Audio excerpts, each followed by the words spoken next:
otomatis tahun 95, disitulah lahir yang namanya mie bola mas. Jadi kalau dulu itu mie-nya kan mie gelung ya, mie yang digelung gitu ya. Digulung itu kan. Ya, jadi diajak ke salah satu bank disuruh tanda tangan utang. Langsung dipercayai. Langsung gitu dipercayai ya. 4 miliar waktu itu. Ya, coba menurut teman-teman udah enak, bikin kemasan, dijual, nggak laku. Oke. Katanya udah enak, bikin kemasan, dijual, nggak laku. Jadi kemasannya nganggur semua itu. Ada di pabrik sampai sekarang. Tapi saya rasa, secara rasa Ayumi paling enak. Si paling enak. Jadi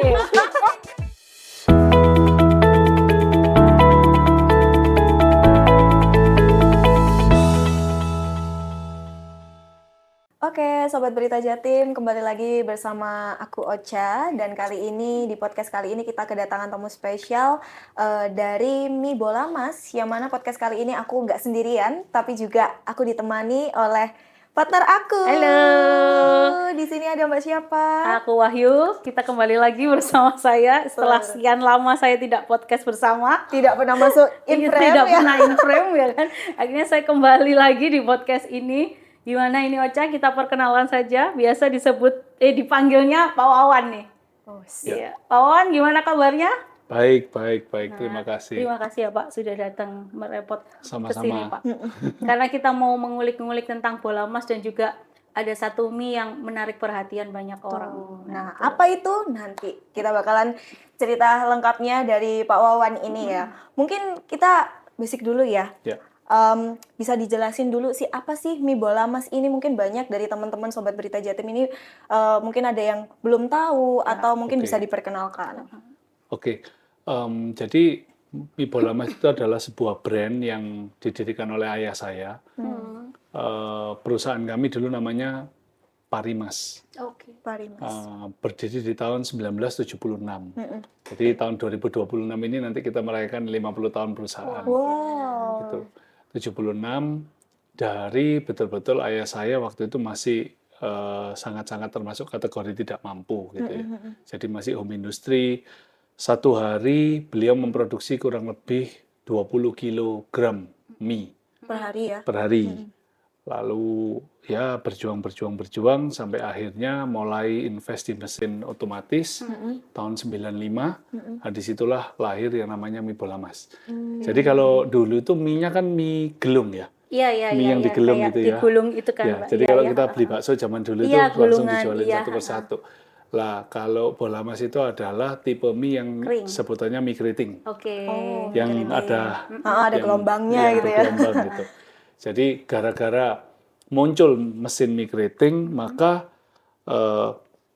mie yang gelung itu kayak kalah bersaing lah ya, karena kan pakai masih manual, jadi biayanya tinggi, produktivitasnya nggak bisa besar, lalu muncullah mesin mie keriting, dan akhirnya ayah saya invest, dibiayai oleh sebuah bank negara waktu itu, dan akhirnya tahun 95 mulai membesar, invest lagi, membesar, sampai akhirnya ya boleh dibilang meluas pemasarannya sampai ke Jawa Timur, Jawa Tengah, itu sampai tahun 2000-an.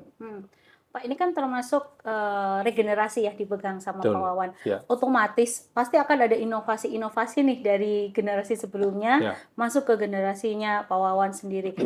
Untuk awal mula sendiri, inovasi apa yang diberikan untuk masyarakat supaya masyarakat itu lebih mengenal nih bola emas, karena kan termasuk persaingan itu kan sudah mulai banyak nih Pak produsen-produsen mie. Jadi memang karena kita dari awalnya memang perusahaan keluarga, Iya. jadi kita memang secara marketing hampir nggak pernah ngelakuin ya. Oke. Ya kita asal penetrasi ke pasar, distribusi, berharap mie-nya bisa diterima, dan puji Tuhan memang bisa diterima karena kualitas yang baik dan segala macamnya. Ya namun di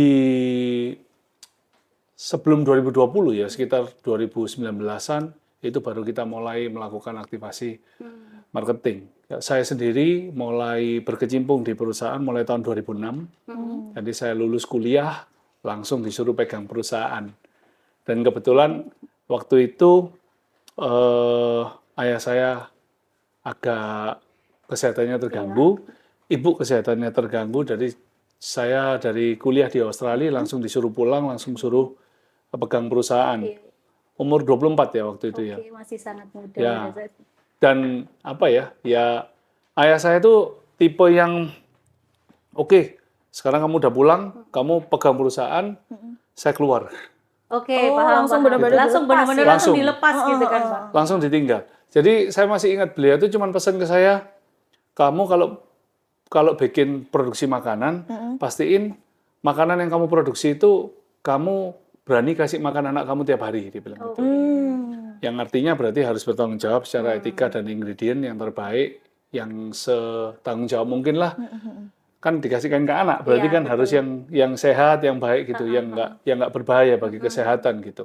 Udah gitu doang, ditinggal. Oke. Bukan ditinggal sih. Hari kedua saya setelah pulang langsung diajak ke salah satu bank, disuruh tanda tangan utang Langsung dipercayai Langsung gitu ya. dipercayai ya. 4 miliar waktu itu. Pak, tapi kalau melihat transisi dengan jangka waktu yang 4 hari nih Pak ya, itu first impression dari Pak Wawan sendiri gimana Pak? Stres. Sempat studi banding nggak sih dengan dari negara-negara lain seperti China, Jepang atau yang Nggak ada. yang udah terkenal Nggak dengan produsen Nggak. mie-nya gitu? Nggak ada. Ya pulang disuruh megang, hari kedua diajak ke bank, disuruh tanda tangan utang. Terus saya tanya, loh ini utang buat apa? Modal usaha ya Pak? Nah, terus beliau bilang, loh kalau kamu tak kasih pabrik, Iya. terus kamu modal usahanya kamu masih dari saya, keenaan kamu anak kecil juga bisa katanya. Oke. Jadi kamu tak kasih pabrik, ya modalnya kamu ya dari utang di bank itu. Jadi 4 miliar, saya masih ingat itu. Dengan target nggak Pak? Saya nggak ngerti, saya disuruh tanda tangan, ya tanda tangan aja. Nurut aja ya. Ya, apalagi kan saya di luar negeri cukup lama, 7 tahun ya. Oh. Jadi saya missing out Ya, banyak juga soal Indonesia gitu dan usahanya papa mama. Tapi untungnya memang dari kecil, dari saya SD, setiap kali liburan sekolah yang 1 bulan itu kalau naik-naikan kelas, selalu sama papa disuruh, sama mama disuruh bantu. Mama sih yang ngajarin, suruh bantu, suruh kirim mie ke pasar, suruh ngitung mie di atas kapal, yang dari luar-luar pulau dulu kan ngambilnya pakai kapal gitu. Jadi kita ya suasana kerja itu sebetulnya udah tahu gitu. Namun Udah kebentuk gitu. Iya. antara kita cuma sekedar bantu atau ngerepoti dengan kita betul-betul megang itu kan urusannya beda. Iya beda. Beda. Benar. Kalau megang kan tanggung jawabnya juga Iya. lebih besar. 4M itu ada target nggak Pak dari orang? Nggak ada. Pokoknya disuruh utang, suruh kerja. Nggak diajarin, Gimana nggak caranya didampingi. Oke. Apakah itu baik? Ada baik, ada jeleknya. Iya pasti. Ada Kan- plus minusnya kan. Iya, kalau saya kan banyak dengar teman saya, bahkan sampai sekarang, umur usia sudah 40 tahunan, kerja masih tengkar terus sama bapaknya, karena bapaknya masih ada Iya. dalam perusahaan Iya. gitu. Ya, saya enggak, langsung dilepas biar gitu. Antara bebas tapi juga ada kepikiran ini gimana, Iya, gimana. Stres. Tapi dengan metode seperti itu, dengan tanggung jawab yang diberikan orang tua itu Pak, pasti sempat pesimis kan Pak. Tapi bagaimana caranya untuk survive lah? Itu gimana tuh Pak Wan? Kalau dibilang pesimis ya, karena saya jujur waktu itu sempat 3,5 tahun. Iya. Hampir enggak pernah main, enggak punya temen. Oke. Olahraga saya cuma tenis dan itu kumpulnya sama teman-teman papa saya. Oke. Karena tenis kan kurang populer Iya di betul saat itu ya saat Pak. itu ya. Jadi saya betul-betul full konsentrasi jam 7 pagi sampai kadang-kadang sampai jam 11 malam di pabrik. Jadi ya betul-betul kayak mengasingkan diri gitu karena betul-betul saya harus fokus. Stres. Nggak tahu harus gimana kadang-kadang kan. Saya masih ingat ya, ada salah satu kepala teknisi dari pabrik itu ngomong ke temennya, dia nggak tahu kalau saya di belakangnya gitu. Dia bilang, kok enak anaknya bos, nggak bisa apa-apa kok langsung mau duduk. Iya. Dan itu saya dengar loh di telinga saya sendiri gitu. Jadi, ya karyawan waktu itu 140-an ya. Oke. Ya lumayan banyak ya Pak di tahun Lumayan. segitu ya. Jadi teman terus sama kepala-kepala pabrik, waduh tengkar terus kita. Karena kan saya juga masih idealis, lulusan luar negeri gitu kan ya. Iya, ini Pak. Yang sana merasa kamu bisa apa, orang Iya. kamu tuh baru lulus, Iya. belum pernah punya pengalaman. Jadi kayak, wih, Ya. saya waktu pertama kali masuk kantor tahun 2006, itu di kantor saya tidak ada satu unit pun komputer. So, Semua masih manual. oke. 2006 itu. Untuk mentransisikan dari manual ke digital gitu. itu gimana Pak? Saya Kan ketik butuh sendiri waktu. pakai Excel. Berarti pada saat itu Iya. cuma Iya. Pak Wawan yang Iya, saya ketik sendiri pakai Excel tiap hari. Terus saya ada kakak sepupu saya bantu saya, beliau yang bantu saya bikin apa laporan-laporan. Excel yang di crossing-crossing, di apa ya dibuat program Iya, mini lah, mini iya, program iya, itu beliau yang memulai. Jadi ya memang wis dari betul-betul. Iya, karena emang dari Nol, awal kan nggak ada gambaran juga kan kalau Iya. misalnya emang disuruh buat nerusin. Nah, ini sih Pak, kalau misalnya Bapak nih kan waktu pertama kali megang perusahaan itu, nah ada nggak sih tantangan yang dihadapin sama Bapak untuk menjaga kualitas dari si mie bola Mas ini? Kalau menjaga kualitas waktu itu bukan menjadi tantangan karena kan apa ya resep udah Iya. jadi Iya. ya. Semua udah ada, yang kerjain juga udah ada. Jadi kita enggak terlalu ke sana. Yang lebih sulit adalah Marketingnya ya Pak? ya Penjualannya. mentransisi, betul, Ya. mentransisi gimana caranya bertumbuh dan berkembang gitu. Ya, ya. Itu yang menurut saya paling sulit tantangannya karena kalau family business kayak ayah dan ibu saya punya itu kan laporan keuangan aja nggak ada. Maksudnya nggak Sebelumnya ya, tercatat Pak? ya? Nggak ada. Ah. Laporan keuangan aja nggak ada. Jadi mau ngambil uang ya langsung ngambil dari laci gitu. Oke, jadi masih- SOP-nya itu masih belum jalan ya Pak?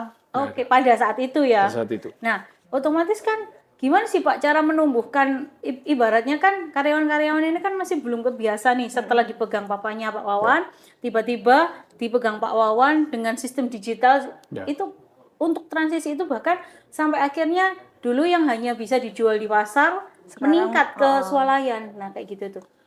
Ya, jadi Pro kontra kan pasti, Pak. setelah saya, jadi waktu itu saya masih ingat kita masukkan ke Excel, lalu saya lihat gitu omset kita itu gimana, siapa yang beli mie kita gitu.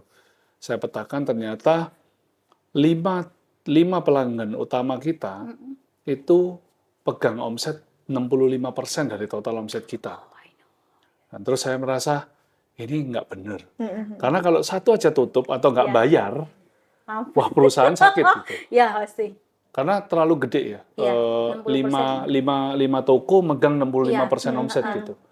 Wah ini ada yang nggak benar. Jadi saya lalu berpikir harus melakukan sesuatu, tapi saya kan tidak mau melukai trust sama yang sudah dibangun berpuluhan tahun antara pelanggan papa saya dengan pelanggannya gitu. Lah, lalu saya berpikir gimana caranya gedein ya? Kok semakin lama semakin susah? Artinya begini, kalau dulu itu enak loh, ketemu pelanggan baru, Ci, mau ya jalanin mie kita ya? Iya. Oh iya boleh, udah kirim aja 1 truk, kita kirim 1 truk, Ya. turun di gudangnya, ntar 1 bulan kemudian kita samperin, Ci gimana sisa berapa? Laku nggak? Sekarang boro-boro 1 truk, kita mau nitipin toko di pasar 10 bal aja belum tentu mau. Susah, betul. Susah. Belum tentu mau. Jadi saya melihat itu kok semakin lama semakin susah ya.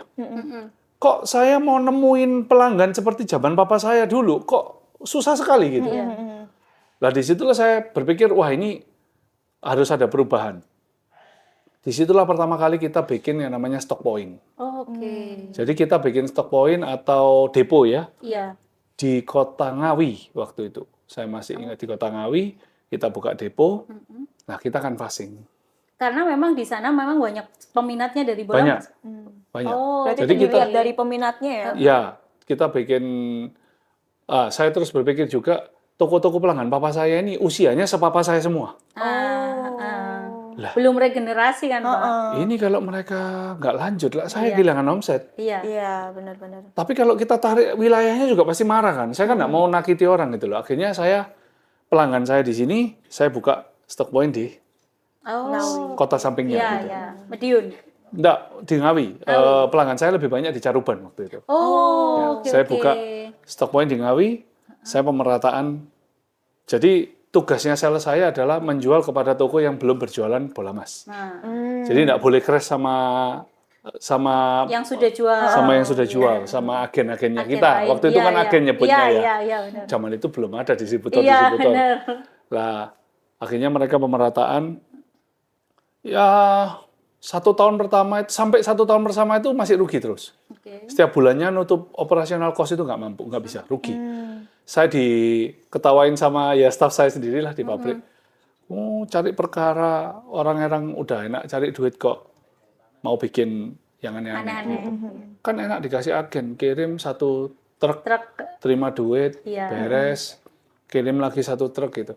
Cuman saya merasa nggak bisa. Ini suatu saat pasti, tantangannya. bukan. Iya. Ini suatu saat pasti mengalami masalah cara berjualan seperti ini karena zaman itu kan pasti berubah. Iya, ada gitu. masanya gitu kan, Pak. Betul. Lah, saya akhirnya di tahun 1,5 tahun setelah saya buka stock point pertama, disitulah baru BEP. Cost sama jualannya itu BEP. Jalan. Iya, iya. Setelah itu BEP, pelanggannya ayah saya ini omsetnya turun terus.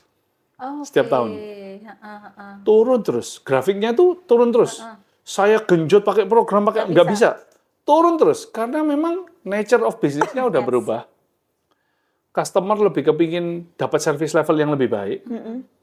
Lalu udah nggak ada ceritanya orang ke toko besar untuk kulaan. Iya, iya, iya. Dia kepingin pabriknya yang datang langsung Iya, jualan aja. yang nge-supply gitu Yang ya. Betul. supply. Kalau dulu kan kita ingat ya, zamannya Surabaya waktu itu kan jalan kapasan. Iya. Truk-truk berjajar, Iya, iya. L300 berjajar, terus orang-orang tuh kulaan Iya. ke toko-toko besar gitu kan. Betul. Nggak ada sekarang udah. Mana ada, lihat aja nggak ada. Pabrik-pabrik yang Iya. Iya. ke toko-toko gitu Nah, ya. untungnya saya sadar di tahun 2006. Jadi kita buka 1,5 tahun kita BEP, 2008 saya buka yang kedua, dan sekarang udah ada 13. Wow, lumayan. Jadi jadi kita mulai dari Banyuwangi sampai ke Serang, situ sudah ada stock Berarti point sekarang kita udah sendiri. mulai Indonesia Timur nih, Bu. Pak. Atau udah mulai ke Indonesia bagian Kalau- barat? bagian Kalau di manapun luar ya. pulau kita masih pakai distributor. Oh, masih pakai distributor. Kalau di Jawa yang kita udah 65% sekarang Sudah kita handle dikuasai sendiri ya. semua. Gitu. Itu tadi. Habis semua udah. Pelanggannya ayah saya sisa nggak sampai 10% mungkin. Sekarang. Karena nggak ada regenerasi. Iya sih. Jadi Iya, benar-benar. toko kelihatannya kecil, tapi omset per harinya ratusan juta. Jual minyak, gula, mie, beras, dan Sembako lah. segala macam. Meracang. Omset per hari loh, ratusan juta loh. Anaknya sekolah di luar negeri, Jakarta, Iya. nggak ada yang Nggak mau mau pulang. nerusin. Iya. Iya, karena dianggap kotor, untungnya sedikit gitu kan, ngurusin karyawan, lebih asik kerja ikut bank di Iya. Jakarta, pakai dasi, pakai jas, nggak mau pulang. Karena tidak ada pendekatan itu Iya, tadi sih. benar. Betul. Bisa jadi ya, Kak, ya. Orang tua zaman dulu, terutama kalau orang tua Chinese itu kan pikirannya pokoknya saya cari duit untuk anak Ya. saya sekolah. Heeh. Nah, akhirnya itu terjadi, tidak ada regenerasi gitu. Nah, akhirnya kan bola emas ini kan mengeluarkan anak-anak seperti salah satunya Ayumi. Nah, Ayumi itu masih juga, baru. Iya, hitungannya Koko kan Inovasi akhirnya lah baru ya. keluar dari zona nyamannya bola emas yang Mie kering gitu mie kering loh. dan dari orang tua. Akhirnya mengeluarkan mie sehat Ayumi apalagi untuk anak-anak nih, Pak. Ya, jadi bola emas dulu itu Keputusan yang cukup berani gitu loh, Pak.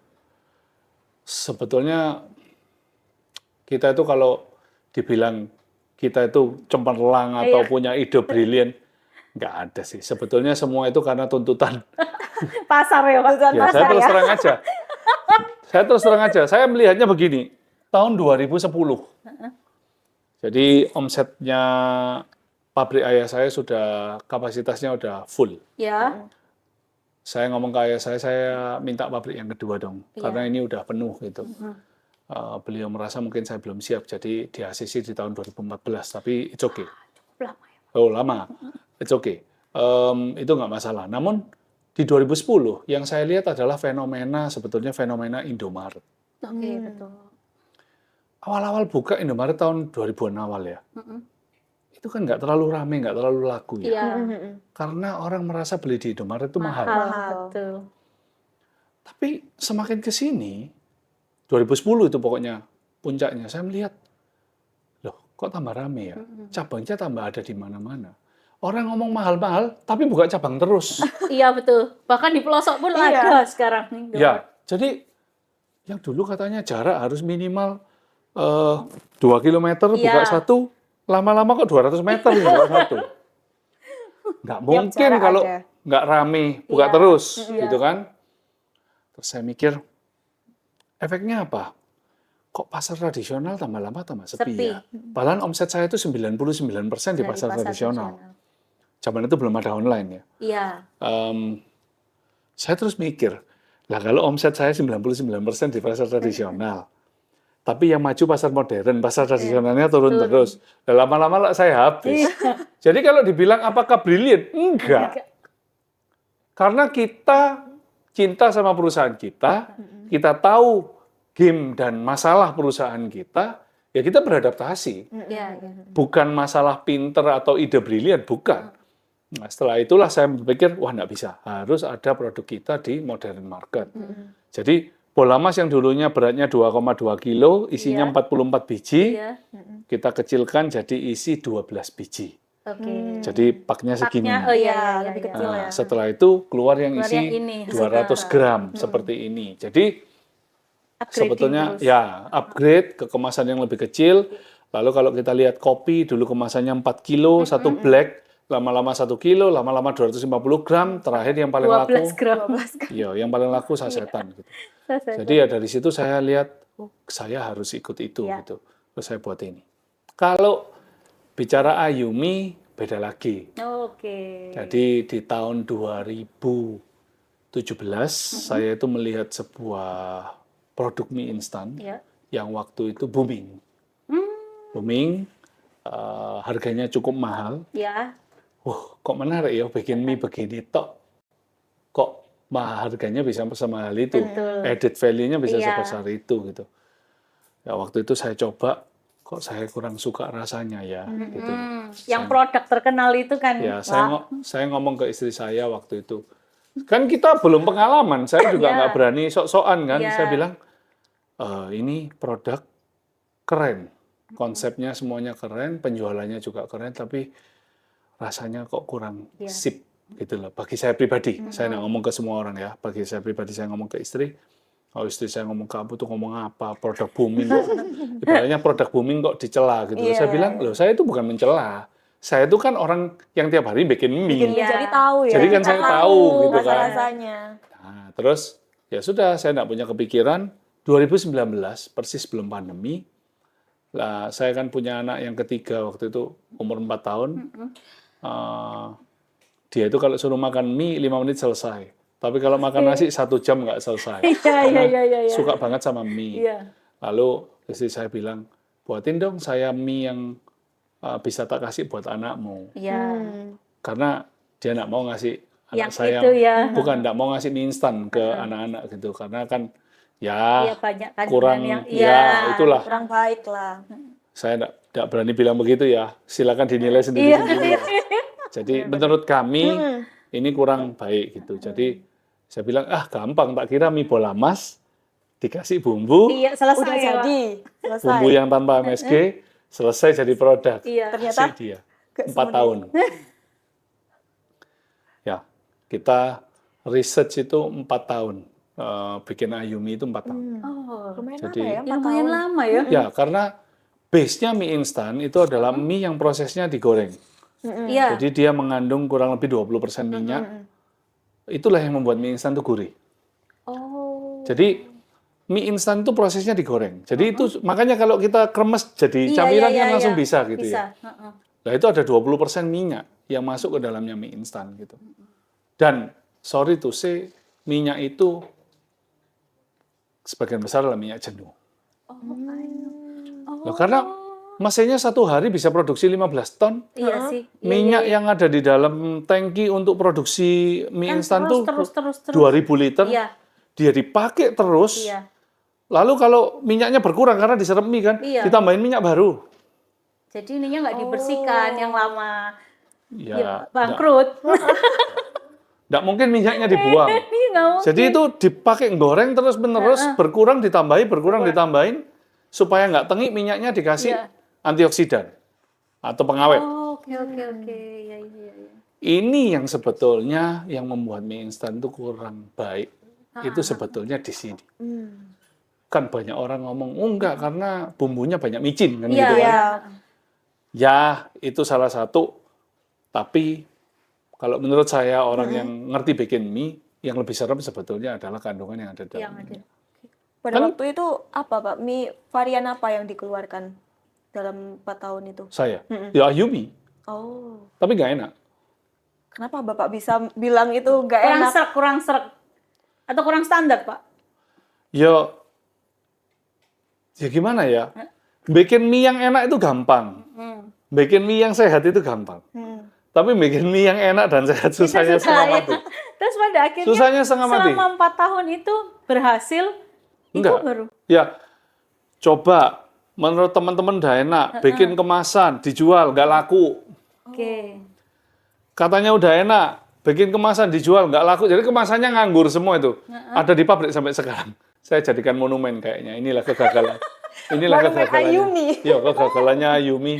Selama kita trial. Ayumi kan masih on progress event dan yang Iya. lain-lain, Pak. Loh, waktu itu kan bukan Ayumi yang ini. Oh. Yang gagal tadi yang saya Iya, bilang iya, nggak iya, seberapa iya. enak. Iya. Iya, nggak bisa langsung enak loh. Iya. Itu. Loh, sehatnya dapat, enaknya nggak dapat. Enaknya dapat, sehatnya nggak dapat. Jadi apa ya? Jadi karena base mie-nya menggunakan mie yang di oven, bukan mie yang digoreng seperti mie instan pada umumnya. Oh, oke. Jadi saya nggak mau mie-nya pakai mie goreng, harus mie oven. Lah, barang di oven sama barang digoreng enakan Rasanya mana? beda. Iya, enak digoreng Enak ya. digoreng. Iya. Coba makan tahu di air fryer sama tahu digoreng Enak minyak. tahu Ya enak yang goreng. minyak. Bener. Betul ya? Iya, betul. Tapi sehat mana? Air Semua orang, fryer. ya, semua orang bisa jawab. Nah, makanya air fryer mahal-mahal dibeli toh. Betul. Meskipun pada akhirnya lupa nggak dipakai toh, Iya, karena iya. balik ke minyak lagi gitu. Betul. Nah, Lega wattnya besar jadi Bener. air fryer. oleh karena itulah saya nggak mau betul-betul fight untuk produk yang saya rasa masih kurang enak gitu. Karena kalau sehat toh, lama-lama orang bosen nggak mau lagi. Benar. Jadi harus enak. Makanya air fryer banyak yang geledak nggak dipakai karena nggak Rasanya enak. kurang. Jadi keras kan. Iya. Lah, mie juga sama lah. Mie kita pakai mie yang basicnya adalah di oven. Mie yang di oven itu nggak mengandung minyak, nggak mengandung pengawet, Iya, nggak mengandung apa-apa, murni. murni. Lah, masalahnya apa? Sama bumbu itu nggak gaduh. Gak kombar. Jadi kalau dimakan ya, rasa mie-nya ke sini, bau tepung ya, Iya. rasa mie-nya ke sini, rasa bumbunya bumbunya ke sana gitu. Gak bisa menyatu. Nggak bisa. Kalau mie instan karena ada minyaknya, Iya. dia nyatu, dia langsung Iya. ngeblend. Oh. Dan pori-porinya mie instan itu lebih gede daripada Dibanding pori-porinya mie oven. Jadi bumbu itu langsung keserap masuk ke dalamnya gitu. Nah, itu loh yang susahnya setengah mati. Profesor Mini yang ngomong. Loh ya ini bukan profesor karena sekolah, karena sakit. Karena Keadaan ya, Pak ya. karena gagal berkali-kali. Ya, jadi susahnya setengah mati. Susahnya setengah mati. Lalu kita masih punya challenge, nggak mau pakai MSG, Iya, itu PR. nggak mau pakai pengawet, nggak mau pakai pewarna. Jadi semurni mungkin gitu. Karena untuk anak sendiri toh, Iya. kan permintaannya si mamanya Iya. gitu untuk anak. PR-nya banyak banget ya. Iya. Setengah mati. Top Jadi, berarti. hah? Top. Istrinya top. Karena ngasih PR Karena yang ngasih PR-nya. Enggak. Di tahun keempat, saya meeting, di ruang meeting sama karyawan saya ini ngaku dosa dia. Ngaku dosa saya. Saya meeting di ruang meeting sama karyawan, saya bilang Project Ayumi saya tutup. Gitu. Saya sudah nyerah. sudah menyerah. Saya Angkat tangan sudah- lah ya. Ya, sudah enek. Nyobain mie tiap hari, Iya. nggak cocok-cocok gitu. Saya udah nyerah. Jadi Project Ayumi sudah sempat kita tutup. Jadi, Pada saat itu. ya, kita tutup. Saya bilang, saya harus akui kali ini saya gagal. Saya bilang gitu. Padahal udah habis duit ratusan juta ya, bikin kemasan Ya, 2 kali iya, gagal iya. dan segala macam. Ada satu orang telepon saya. kok saya dari importir bahan tambahan pangan yang organik katanya dia Iya. gitu.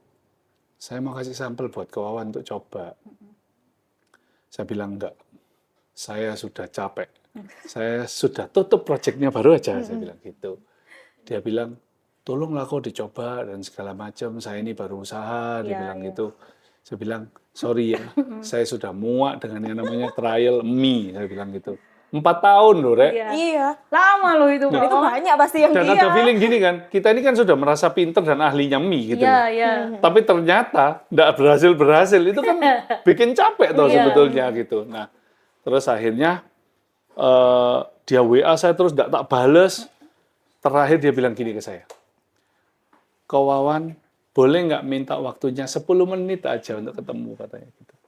Nah, saya itu jadi inget-inget waktu pertama kali saya kerja itu kan waktu belum punya modal, saya itu ada tanah ayah saya nganggur, kita uruk, saya itu jualan gambar, jualan rumah gitu loh. Oke. Jualan gambarnya doang, tapi Iya, karena iya, nggak iya, punya iya. modal untuk bangun rumah, saya itu dok-dok pintunya toko-tokonya teman-temannya Iya, papa iya. itu, kalau dia bukakan pintu, itu kata-kata yang saya pakai, boleh nggak minta waktunya 10 menit gitu. Jadi kayak saya itu kayak, duh, Cik, saya harus kasih kesempatan dia lah, kayak saya merasa kayak Cik sombongnya ya, Iya. 10 menit aja kayak nggak mau ngasih gitu. Tapi sebetulnya bukan masalah nggak mau ngasih, karena memang udah enek dengan Pesimis, Iya. pesimis. peremian ini tadi gitu. Nah, terus dia datang, ketemu, saya bilang ya kamu punya 10 menit untuk ngobrol gitu. Terus dia bilang, ini tolong dicoba. Nggak, saya coba-coba sampai 1 minggu, dia terus WA, terus telepon, akhirnya saya kasih ke orang R&D, ayo coba aja, dia bilang. Saya bilang gitu. Dia coba, orang R&D saya waktu itu masih magang, usianya 21 tahun. Habis coba dia lari ke saya sambil bawa mie gitu. Pak, ini mie-nya hasilnya jadinya Pak. Saya lihat, loh, kok bagus ya? Terus, loh, kok bagus ya? Ya ini pakai yang itu Pak katanya. Wah, kalau gitu anu deh, kamu masih punya bumbunya Ayumi nggak? Sisanya yang dulu? Ada Pak, tapi udah ngempel semua Iya. karena udah lama. Coba, dicoba dan dapat. Dari situ Dari langsung situ. Nah, dari situ terus kita ngadain blind test. Oke. Jadi mie instan yang biasanya orang-orang konsumsi, saya kasih piring warna merah, lalu Ayumi kita kasih piring warna biru. Saya blind test 20 orang, dan dari 20 orang, 19 milih warna biru. Gitu. Wah, pede dong saya dong. Iya, iya. Besoknya saya tes 20 orang yang sama, menggunakan piring yang sama, tapi saya kasih tahu bahwa yang merah itu brand ini gitu. 14 pilih yang merah. Jadi cuman gara-gara tahu brandnya, 19 jadi sisa 6. lebih milih yang ada Milih yang ada Milih brandnya yang itu ada. tadi. Nah, disitulah saya baru lihat, wah ternyata ini meskipun produkku enak pun tantanganku masih berat banget Iya, gitu. iya. Karena brand ya. ada brand yang udah nempel gede, di kepalanya orang gitu. Jadi kalau dibilang ini sebuah sesuatu yang brilian atau sesuatu yang wow, sesuatu yang keren, sebetulnya banyak masalah dan banyak yang harus dihadapi. Nggak semudah seperti, Iya, iya. kok hebat bisa bikin seperti itu. Enggak. Iya. Soalnya Gitu. mungkin beda dengan bola mas ya Pak. Kalau bola mas kan tanpa harus ada bumbu dan yang lain. Bola Mas itu kan produk B2B. Iya, Kalau Ayumi ini kan betul-betul produk B2C. betul. Direct selling kan. Iya. Kalau Bola Mas kan ke orang jual bakso, Iya. ke orang jual mie ayam gitu. Lebih mudah gitu loh Pak. Kan kalau Ayumi itu kan lebih kayak Beda game ya. beda game ya. Kalau B2B itu nggak perlu marketing. Ya. Kalau Ayumi produk B2C ya perlu, apalagi kan positioningnya jelas mie sehat, Ya, mie sehat. harganya lebih mahal, Iya. otomatis harus banyak ngirim pesan dan ngasih tahu orang apa sih bedanya, kenapa kok orang harus coba dan beli gitu, ya itu, ya akhirnya itu wis. Akhirnya muncul. sampai dia bisa masuk ke market kayak Indomaret kayak gitu-gitu. Nah, gimana, kita Pak? bawa waktu itu istri saya udah daftar pameran TEI ya, Trade Expo Indonesia iya, di iya, iya. Jakarta. Produk yang mau kita bawa kan harusnya Bola Mas karena Ayuminya kan gagal. Tapi karena dapat yang baru ini berhasil, saya bawa. Tapi nggak ada kemasannya, maksudnya masih prototype Masih gitu. prototype. Nah, terus kita coba-cobakan sampling di sana, ya ternyata responnya sangat positif waktu itu. Ya di situ kita jadi pede. Berarti ini bisa dijual ya gitu. Nah, mulailah saya jualan online Oke. melalui marketplace online. Heeh. Loh, kok laku dan bintang 5 terus Iya, gitu. iya. Ya di situ mulai Pede lah gimana ya. caranya listing gitu. Ya akhirnya mulai listing ke beberapa tempat di Surabaya, kok ya oke, nggak pernah retur, meskipun penjualannya nggak sensasional, cuman tidak pernah retur itu sudah baik sebetulnya. Karena kategori mie instan itu kan kategori paling serem ya. Iya. Iya. Sangat dihindari oleh banyak Iya. pengusaha gitu. Pemainnya gajah-gajah semua. Ya itulah. Kita Tapi kalau pelan-pelan melihat target next plan nih Pak, banyak juga kan brand-brand baru yang mengatasnamakan mie sehat itu Pak. Kalau Iya. dari Pak Wawan sendiri ngelihat market konsumen seperti ini gimana Pak? sampai detik ini banyak puluhan brand yang bikin mie sehat. Hmm. Tapi rasanya kompromi semua. Iya. Jadi di situ saya merasa bahwa saya masih punya suatu nilai yang masih bisa saya perjuangkan, yaitu enak. Jadi bukan sehat, karena kalau sehat semua orang kan sudah bisa bikin sehat gitu. Nah, tapi bisa nggak bikin yang enak tapi sehat gitu. Enak dan juga Jadi saya setiap kali keluar negeri juga selalu beli-beli di supermarket, kita cobain satu persatu. Susah sekali cari makanan sehat yang enak. Dan disitulah saya masuk gitu. Jadi Ayumi harus enak. Sehat itu bonusnya. Oke. Jadi jangan dibalik gitu. Ah, Sehat itu bonusnya. Kayak sama kalau kita ngasih makanan anak kita, makanan yang sehat lah. Mau nggak dia disuruh makan sayur tok? Nggak mau. pasti nggak mau Pasti lah. mau. males. Iya, Iya. males. Lah makanya ke anak saya sukanya apa? Suka makan mie. Ya tak kasih Ayumi, tak kasih mie. Tapi kamu harus makan sayur. Baru dia mau kan gitu. Jadi sehat itu sebetulnya kan next step-nya Dipancing, gitu. dipancing. Dipancing gitu pancingannya. lah. Harus enak. Dan kalau Mbak tanya tantangan ke depan apa kan banyak brand, iya. Tapi saya rasa secara rasa Ayumi paling enak. Ini Sip. paling enak. Pede ya. Ada next new project nggak Pak? Atau mie apa ke depan Pak? Ada.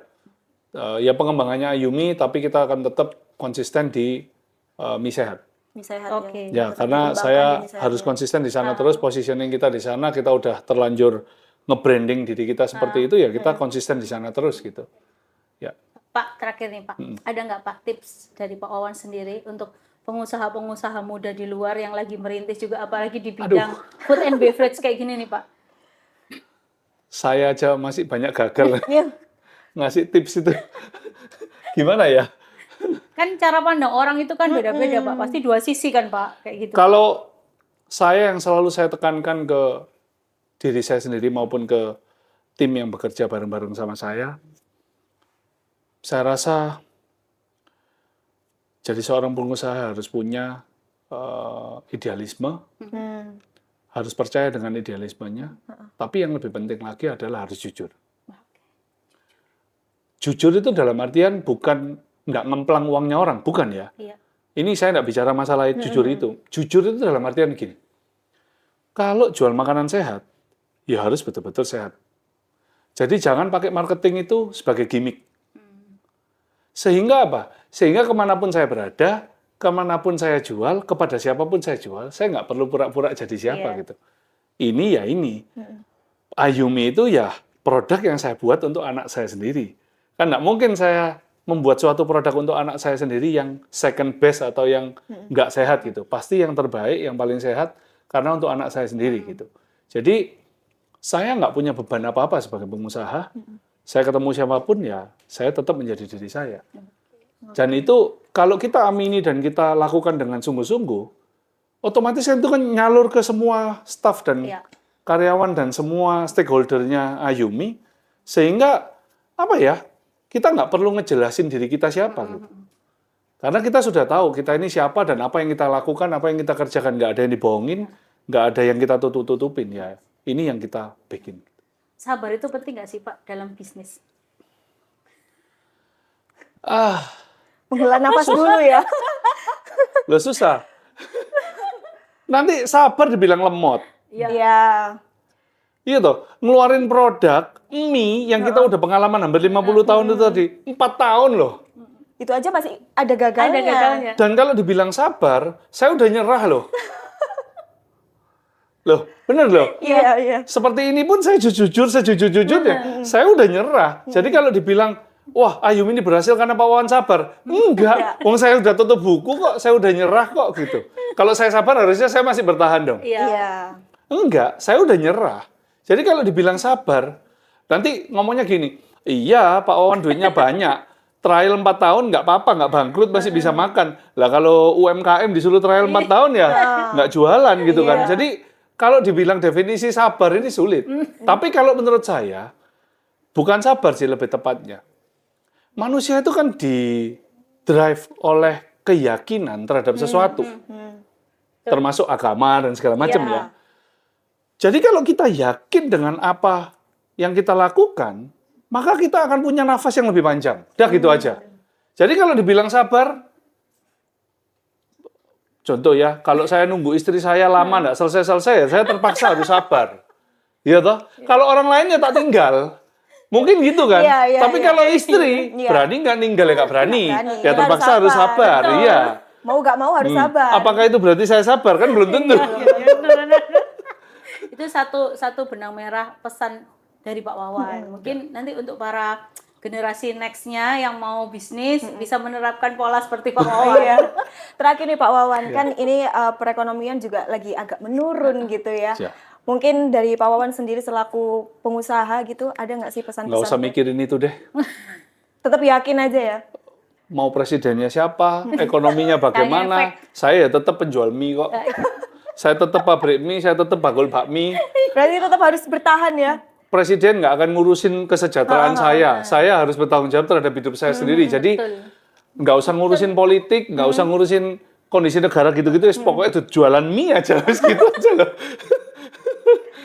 Loh iya toh. Iya. Mau nyoblos siapapun nggak merubah nasib kita. Nggak ngefek. Loh, bukan berarti nggak nyoblos loh, saya nyoblos loh. Ya, Saya yang nggak nyoblos saya. saya juga. Artinya adalah kalau sudah ada, ya kita do it. Kita beradaptasi dan kita melakukan yang terbaik gitu. Tapi pada saat nyoblos ya kita pilih yang menurut kita yang terbaik gitu. Iya. Tapi nggak bisa apa-apa kita. Iya sih. Mau Kita ya tetap dioblak-ablek seperti ini ya aja, nggak bisa. betul. Kita nggak megang kebijakan kok. Benar. Ya toh. Kecuali lo ya makan bergizi gratis harus menggunakan mie. Ya, saya masuk tender jadi suppliernya lah. ya, Itu saya dapat gitu kan. Kecuali Pak Wawan jadi suppliernya di istana. Nah, itu. Ternyata sampai sekarang ya nggak ada yang manggil. Sulah ya. Lagi ini dipanggil lah ya, siapa tahu ya. Saya mau mengajukan diri sebagai supplier, bingung mau mengajukan diri.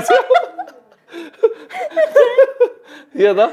Gitu. Bener Pak, tapi Pak. Ya itulah. Ya itu sih. Mungkin kita terakhir tadi udah dikasih pesan-pesan juga ya dari Pak Wawan. Kita juga sudah berbincang-bincang dengan Pak Wawan. Mungkin teman-teman kalau misalnya kita bakalan ngobrol lagi, kalian bisa langsung aja ke podcast Berita Jatim karena kita hari ini cukup sudah sampai sini aja ya Pak Wawan. Nanti kalau ya. pingin ada next episode kita main ke pabriknya. Oh iya. Boleh. Boleh. lagi ya di pabrik. Kita lihat proses pembuatan bola mie bola mas ya kan. Boleh. Ya. Mbak Nanti Nanda nanti. Nanti bisa kita rencanakan lah ya. Oke Pak, terima kasih Pak Wawan Terima sudah kasih. mampir Terima ke kasih, studio kita. terima kasih, Next Mbak kita Mari, cerita-cerita terima kasih. lagi ya Pak Wawan ya. Siap, terima kasih. Oke. Ya. Untuk itu kita pamit undur diri dulu. Saya Ocha. Saya Wahyu, sampai jumpa. Bye.